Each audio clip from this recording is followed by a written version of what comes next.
Railway ने लिया है बड़ा एक्शन। डबल डिग्री करने वाले अभ्यर्थी अब फर्जी तौर पे घोषित किए जाएंगे और रेलवे उन्हें बैन करने के मूड में आ गई है। दरअसल मामला ये है कि अगर आप आईटीआई के साथ साथ ग्रेजुएशन भी रेगुलर मोड से कर रहे हैं या अप्रेंटिस के साथ साथ आप रेगुलर मोड से ग्रेजुएशन भी किए हुए हैं तो आपका रेलाई अब तय है। रेलाई का मामला ये है कि जैसे रेलवे ने अब जो फॉर्म स्टार्ट किया है नया पोर्टल से नए रिक्रूटमेंट के लिए, उसमें रेलवे ने ओटीआर सिस्टम लागू कर दिया, वन टाइम रजिस्ट्रेशन। मान के चलिए कोई लड़का ग्रेजुएशन और आईटीआई या सीसीए और आईटीआई एक साथ किया हुआ है, तो अगर वो एलपी का फॉर्म डाला, ग्रुप डी का फॉर्म डाला, टेक्नीशियन का फॉर्म डाला और ग्रेजुएट लेवल का फॉर्म डाला हुआ है किसका, एनटीपीसी का, तो उसका फंसना तय है। क्योंकि डाटा आप रिमूव नहीं कर सकते। एक बार डाटा जो रेलवे के पास चला गया, आप उसमें किसी प्रकार का छेड़छाड़ नहीं कर सकते। तो कुछ लोग ऐसे थे जो 2 डिग्री साथ में किए थे, ग्रेजुएशन लेवल पे एनटीपीसी भर दिए और सीसी और आईटीआई लेवल पे उन्होंने ग्रुप डी भर दिया। अगर वो फॉर्म डाल चुके हैं 2 डिग्री जो मैच कर रहा है उनका सेशन, अब उनका पकड़ाना आता है। रेलवे उसे कैंडिडेट का रिजल्ट होने के बाद भी डीबी में उसको बाहर करेगी, चाहे आज हो चाहे वो डीबी में किसी तरह से पास लूप लाइन से भी निकल जाए, तो फिर भी उनका फंसना तय है।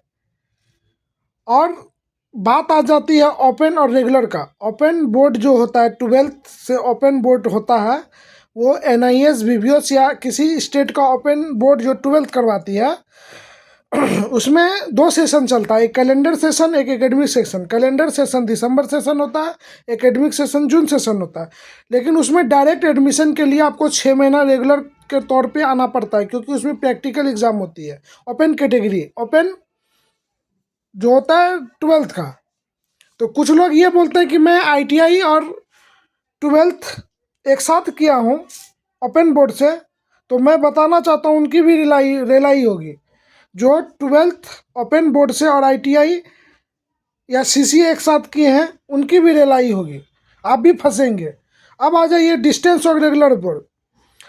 2 तरह का ग्रेजुएशन होता है, एक डिस्टेंस से एक रेगुलर से। अगर आप आईटीआई या सीसीए प्लस डिस्टेंस से बीए किए हुए हैं यानी ग्रेजुएशन किए हुए हैं, बीएससी या बीकॉम किए हुए हैं, तो आप बच जाएंगे।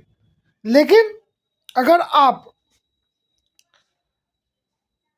ओपन यानी रेगुलर मोड में या घर बैठे अटेंडेंस के तौर पे घर बैठे आपने रेगुलर मोड में बीए किया है, आईटीआई किया है, सीसीए किया है, तो आपका फंसना तय है। क्योंकि फॉर्म भरने के लिए 75% अटेंडेंस कंपलसरी होता है किसी भी रेगुलर यूनिवर्सिटी में। तो आपका 2 जगह अटेंडेंस कैसे बनेगा? आप 80% से नीचे में सीसीए में आप फॉर्म नहीं भर सकते, वगैरह वगैरह बहुत सारा रूल अब निकल के आ रहा है। इसी कारण जो भी फर्जी अभ्यर्थी हैं वो अपने आप को अब सचेत करके चले, आपका फंसना तय है और आपकी रेलाई तय है। इसी कारण फर्जी बाहर होंगे, ये बात अब तय दिख रहा है। इसी कारण